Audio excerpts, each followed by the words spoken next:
Rohingya का प्रकरण बहुत जोर से चालू है। माइनॉरिटी कमेटी भी गठित की गई है और रोज हिंदू संगठन और उसके बाद पीएड समाज की तरफ से कुछ न कुछ डिमांड रखी जा रही है।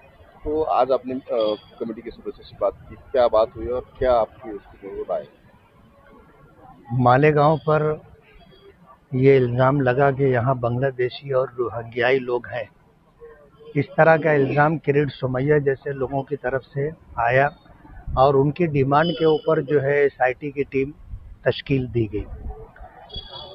आज मैं इसी जानकारी के लिए आया था कि ये जो एसआईटी की टीम बनाई गई है और वो इंक्वायरी कर रही है और 3,200 कोई बोलता है 4,000 लोगों को नोटिस जारी की गई है और उनको बुला करके उनके बारे में छानबीन की जा रही है।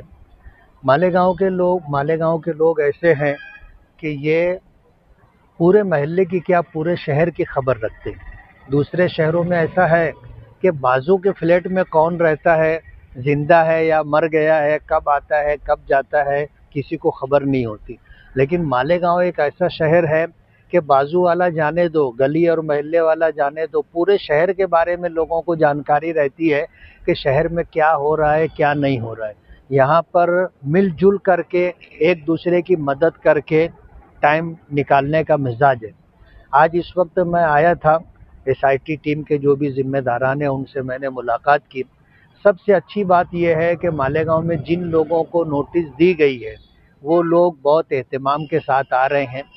वो लोग अपना पेपर, अपना पासपोर्ट, इसी तरह जो है उनके माँ बाप का जन्म दाखिला बोलो या एलसी बोलो और घर के लोगों का, भाई बहनों का एलसी है या उनका जो है जन्म दाखिला वगैरह वो लेके आ रहे हैं।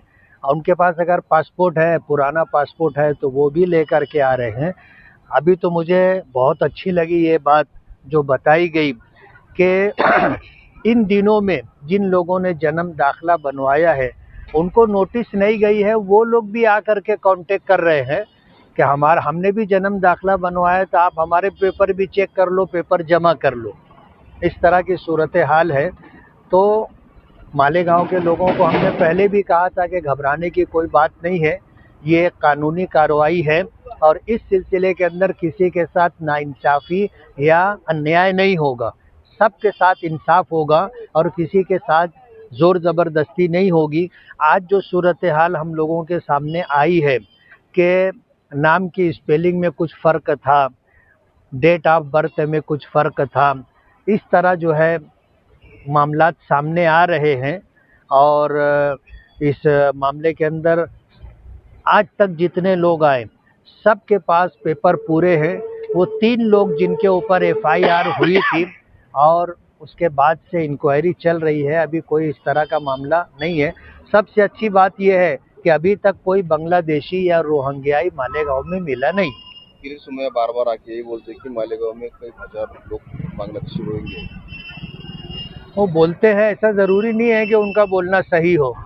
हम तो ये इस बात की तलाश में है कि भाई दर्द कहाँ है वो मालूम होना चाहिए। अब दर्द कहीं और है, बता कहीं और रहे हैं, तो थोड़ा सा इस मामले में डिपार्टमेंट को भी सोचना चाहिए, सरकार को भी सोचना चाहिए कि ये तलाश करें कि भाई दर्द कहाँ है। वो दर्द अगर समझ में आ जाएगा तो उसका इलाज करना भी आसान हो जाएगा। इल्जाम लगाया जा रहा है अभी कि पार्लियामेंट इलेक्शन के अंदर यहाँ पे एक साथ 2 लाख से ज़्यादा वोट कांग्रेस को मिले। आप जब खड़े थे तो एमआईएम को यहाँ से ज़्यादा वोट मिले और इसीलिए जो है उसको वोट जिहाद का नाम दिया गया और यह इंक्वायरी जो है एसआईटी गठित की गई। तो आप क्या कहेंगे? नहीं, पूरे मालेगांव में यही बात है। मालेगांव के जो संजीदा या सियासी सूझबूझ रखने वाले पढ़े लिखे लोग हैं वो इस बात को समझ रहे हैं कि पार्लियामेंट इलेक्शन और उसके बाद ये विधानसभा इलेक्शन में जिन लोगों को नाकामी का सामना करना पड़ा उन्हीं लोगों की तरफ से मालेगांव पर ये मुसीबत लाई गई है। और हमने इस बात की वजाहत भी कर दी है। अब हमने पब्लिक के दरमियान भी ये बात कही है कि यही विधानसभा इलेक्शन की हार और लोकसभा इलेक्शन की हार ये कारण है। और आज जो लोग बार बार मालेगांव आ करके ये दावा करते हैं कि मालेगांव में 1,000 बांग्लादेशी या 1,000 रोहिंग्याई है, आज तक तो एक भी मिला नहीं है। लेकिन ये मुसीबत यही लोग ले करके आए हैं। और आज ऐसा है कि वही लोग जो है चिल्ला भी रहे हैं कि भाई ये मुसीबत आई है, ये ख़त्म होना चाहिए। ये मुसीबत तो लाई गई है, ये मांगी हुई मुसीबत है, जिससे आज पूरे मालेगांव के लोगों को सामना करना पड़ रहा है। ये इल्ज़ाम भी लगाया जा रहा है कि मेंबर ऑफ पार्लियामेंट अभी तक खामोश है, उसमें नहीं बोले, और एमएलए जो है आप भी खामोश थे, तो ये इसका आप क्या?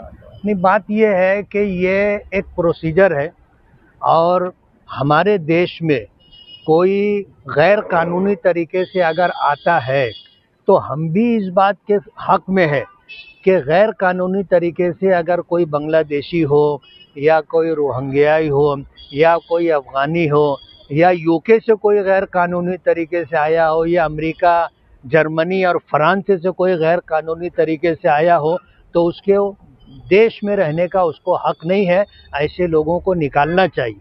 आप देख लो, अमेरिका जैसा शहर जो है अपने यहाँ इलीगल आने वाले लोगों को डिपोर्ट कर रहा है, तो ये तो देश का हक है, हम देश के हक में। और यही वजह है कि एसआईटी टीम जब आई तो हमने उसका इस्तेकबाल किया इस माना करके कि भाई ये देश के अंदर अगर गैर कानूनी तरीके पर कोई रहता है और इंक्वायरी होती तो इंक्वायरी होना चाहिए। हम एसआईटी टीम की इंक्वायरी के खिलाफ में नहीं हैं। हमें पता है कि मालेगांव शहर एक ऐसा शहर है कि यहाँ पे कोई गैर मुल्की आकर छुप करके नहीं रह सकता, वो सामने आ जाएगा।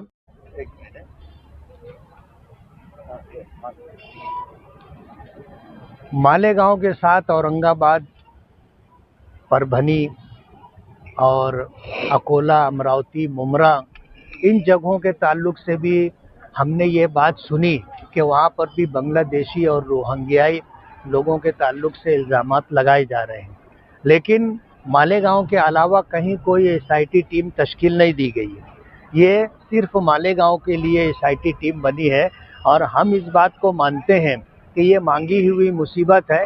मालेगांव वालों के ऊपर ये मुसीबत लाई गई है, और मालेगांव के लोगों को लोकसभा, विधानसभा में उन्होंने जो वोटिंग की थी उसकी सज़ा देने के लिए ये सारा प्रकरण किया गया है। मैं मालेगांव की आवाम को ये कहना चाहता हूँ कि आपको घबराने की कोई ज़रूरत नहीं है। आपके पास जो कागजात हैं, जिन कागजात की बुनियाद पर आपने जन्म दाखिला बनवाया है, आप जब आपको नोटिस मिले, आपको बुलाया जाए, तो आप अपने वो तमाम कागजात ओरिजिनल और उसकी ज़ेरॉक्स कॉपी साथ में ले करके आए। एक काम ये करें। दूसरा काम ये करें कि अपने माँ बाप का जन्म दाखिला हो, एलसी हो, अपने भाई बहनों का जन्म दाखिला हो, एलसी हो, इसी तरह आपके पास अपना पुराना पासपोर्ट हो, वो ले करके आइए, ताकि यहाँ आने के बाद आपका काम जल्दी से जल्दी ख़त्म हो जाए। ये इतना अगर ध्यान रखेंगे तो आपको इंशाल्लाह कोई परेशानी नहीं होगी। और ये जो इल्ज़ामात लगाए गए हैं, हमें पूरा भरोसा है ऊपर वाले पर कि ये इल्ज़ाम गलत है और ये गलत ही साबित होगा। किरीट सोमैया के बार बार आने से मालेगांव का नाम बदनाम हो रहा है, ऐसे कहा जा रहा है। जाहिर बात है कि आज बहुत सारे लोग जिनको नोटिस नहीं गई है, लेकिन वो इन आखिरी दिनों में, चंद महीनों में उन्होंने जन्म दाखिला बनवाया है। किरीट सोमैया जैसे लोगों के आने की वजह से वो भी अपना क्लियरेंस चाहते, और नोटिस नहीं गई है, वो खुद से आकर के अपना जन्म दाखिला बनवाया था, उस सिलसिले के कागजात जमा करवा रहे हैं। बल्कि वो बोलते हैं कि आप हमको नोटिस जल्दी से जल्दी दे दो ताकि हम आकर के अपना क्लियरेंस दे दें। और रही किरीट सोमैया के मालेगांव बार बार आने की बात, जब सरकार ने एसआईटी टीम बना दी है तो आपको उसके ऊपर सरकार की बनाई हुई टीम है, उस पर भरोसा करना चाहिए। बार बार आकर के ऐसा लगता है कि उनको एसआईटी टीम जो बनाई गई उन्हीं को, उसको ऊपर भरोसा नहीं, और आकर के बार बार इस तरह का मुतालबा कर रहे हैं। तो होम मिनिस्ट्री हो और सरकार को इस पर तवज्जो देनी चाहिए। इस सिलसिले में हम होम मिनिस्टर तक, चीफ मिनिस्टर तक, और अगर मौका मिलेगा तो केंद्र में भी हम होम मिनिस्टर तक जाएंगे।